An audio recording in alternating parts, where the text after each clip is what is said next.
Well, let's let Jayson say it. Hold on just a second. And this should be a little audio nugget from Jayson inside. I think that's why I'm like, house. Get ready for it.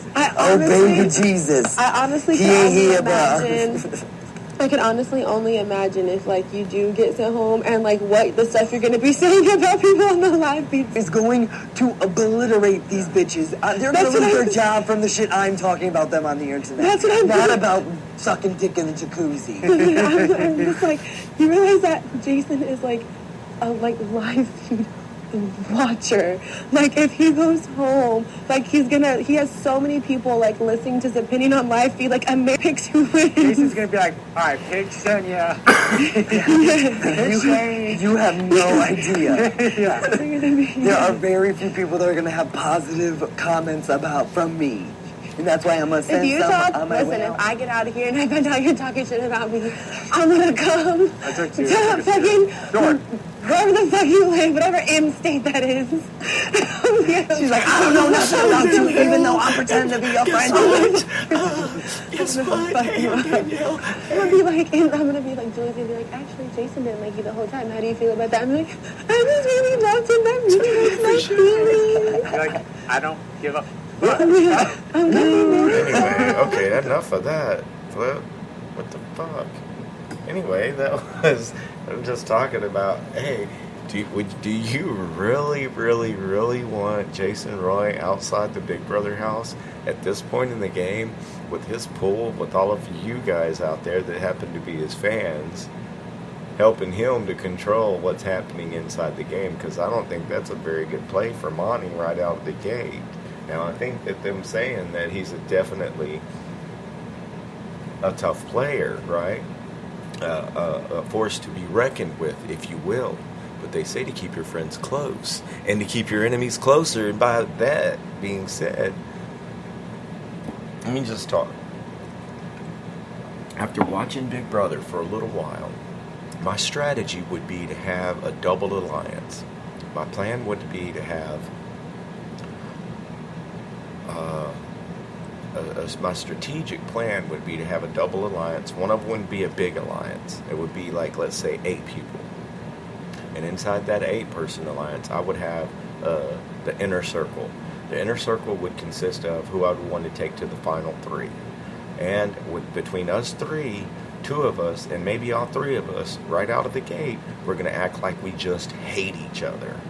So that within that circle, we're going to make it look like chaos, where when, like, behind the scenes, we're really working together.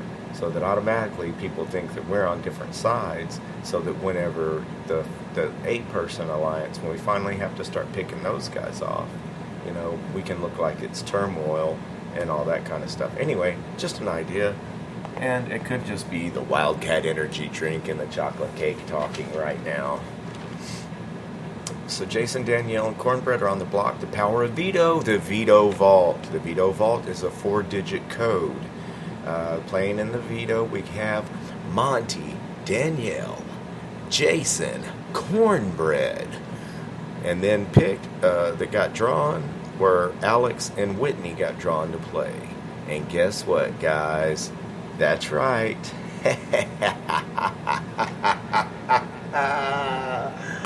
Oh, man, I'm sorry, Monty, but Jayson wins the fucking power of veto. Booyah. Can I get a booyah out there? So, yeah, Monty's master plan is not working too well, man. I think he's going too fast, too soon. And that could be a detriment to his alliance or alliances right now. Because we know also that, where's my freaking... Here we go. We also know that Scott has said that out of the gate, he's a super fan. The debt collector Scott said that he's definitely going to, I don't know if he's going to find romance, he's looking for it, but he said that he's going to, be in multiple alliances as part of his strategy. I don't necessarily think that's a great strategy, but we shall see. He definitely knows way more about the game than I do. Oh, Jayson wins the POV. It looks like Monty and Roofer want Chrissy gone. And again, Shane, guys. I'm not just trying to call him Roofer, but that's how I remembered it whenever I was taking my notes. So, yeah, it looks like Monty and Shane want Chrissy gone. So she does seem to be kind of like one of those. And two, if she's a rock and roll star, why not just get her back out into the rock and roll world where she belongs, right? I know you guys miss her out on tour, all of her groupies. And the cutting out ass feeds, man, I almost can't watch the prime time because the stuff keeps getting stuck and everything. So maybe, again, that could just be the mobile device that I choose to check that out on. And that's been upgraded and updated, and there is a new one on the way. I'll try not to break it immediately, and hopefully the case comes in before the phone, because I don't understand this either. Send me a new phone. I ordered the case to keep it from breaking also at the same time. That was over a week ago, and now I still haven't gotten the new phone, old phone back, and told them that I broke the damn thing. Anyway, it looks like. Yeah, I have written down here, unfortunate. Okay. So that's where I quit taking my notes right there, guys. So I'll bring you all more chaos and mayhem. We know that Wednesday nights, I think that's going to be the live evictions. Again, it's a little bit tough to keep up with the way that they're doing it right now because it's a new thing. So let me do this. I'm going to change mics. Right, let's just hold on, guys. Be patient with me. Oh yeah, just fucking A. You realize you just left the PM. Sorry, dude. Sorry, fellas. All right, let's mic check. Mic check. Can you hear me? Can you hear me now? Mic check. Mic check. I know y'all don't want to just hear me on here saying mic check, so let's do this. Put that mic out too. Alright. Okay, rock and roll, guys. On to the show. Alex and Whitney seem to be bonding. Cornbread seems to be a little bit down because we all put him on the block, guys. I don't know why we did that because I didn't vote for that. And if you have a problem with who's on the block, then that means to get off your butt and vote for it. Because next time I'll definitely vote for America's Choice, right? Or whatever, for our America's Vote. So yeah, if you want to complain about, like I started to complain a little bit about Cornbread being America's Vote, but hey, if I didn't vote, then I really don't have much room to talk, do I? And I can't, I haven't watched enough of Cornbread on there, other than to say he's got, I don't know, maybe he's just trying a little bit too hard, guys. I don't think he's going to go home this week. I definitely, I don't know. Danielle definitely likes to talk, and that's a fact. And that could also just be a thing to where they were talking the other night, the Big Brother guests inside the house, and they were saying that they didn't like to tune in sometimes because the feeds were a little bit dull. And that could have something to do with the reason of some of the crazy antics and the crazy conversation going on inside the Big Brother house that we hear, like some of the little audio nuggets I might have brought to you guys tonight.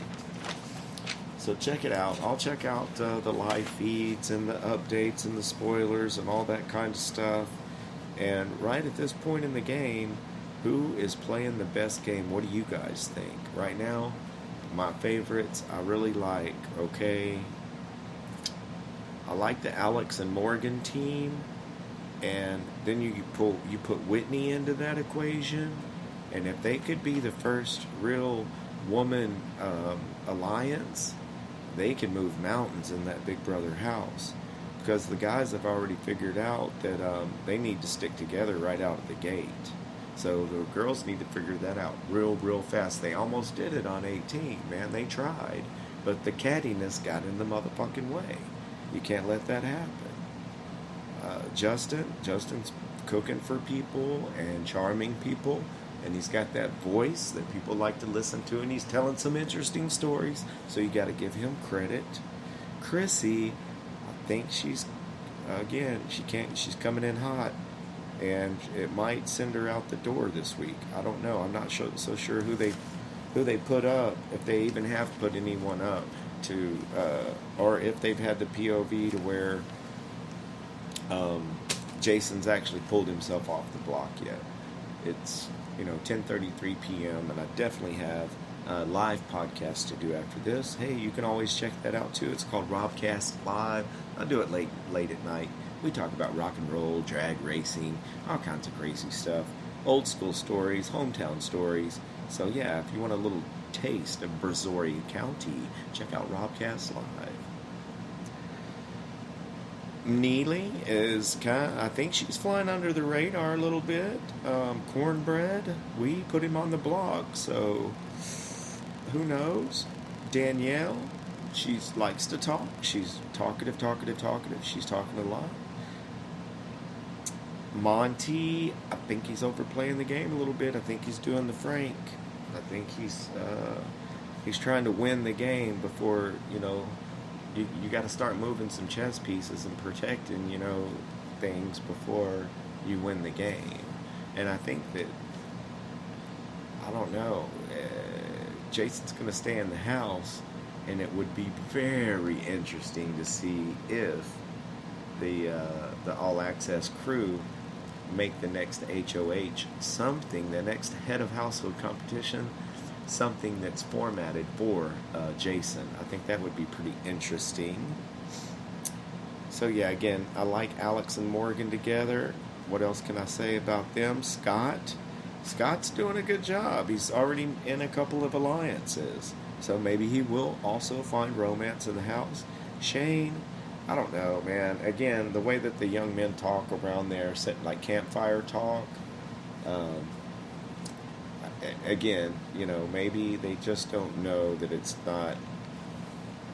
not cool to kiss and tell like that, but I guess, I don't know, everyone's done it whenever they're young and stupid, so I guess you only have that excuse one time in your life.